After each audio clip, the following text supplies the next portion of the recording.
Hello viewers, আসসালামু আলাইকুম। প্রথম দিন রমজানের ইফতারি করতে গেলাম মসজিদে। আর ইফতারি মসজিদে গিয়ে এমন একটা ঘটনার সম্মুখীন হয়েছি যেটা আগে কখনো হয়নি। আসলে ইফতারি খাওয়ার সময় যখন আমরা গেলাম তখন দেখি ইফতারির জন্য অনেক মানুষ আসছে, কিন্তু হচ্ছে যে খাবার আসে না আর কি। মানে এটা হচ্ছে বিভিন্ন মাতামে হচ্ছে হোটেলে আর কি অর্ডার দেওয়া থাকে, তো আসলে এগুলো আসে নাই। তারপর হচ্ছে ইফতারের টাইম হয়ে গেছে, সবাই খেজুর আর হচ্ছে পানি দিয়ে ইফতারি করছে। নামাজের শেষে হচ্ছে আবার দেখি গাড়ি আসছে, খাবার নিয়ে আসছে। তারপর হচ্ছে এগুলা বিতরণ করছে আর কি। আর এগুলো হচ্ছে আমাদের বাংলাদেশি ভাইরে হচ্ছে বিতরণ করে। মসজিদের যে দায়িত্ব আছে উনি বাংলাদেশের।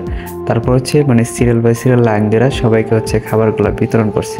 তারপর আমরা যারা আছি সবাই হচ্ছে রুমে নিয়ে আসছে আর কি। রুমে আইনে হচ্ছে সবাই খাইছি আর কি, যেহেতু আমরা অনেকেই ছিলাম এখানে।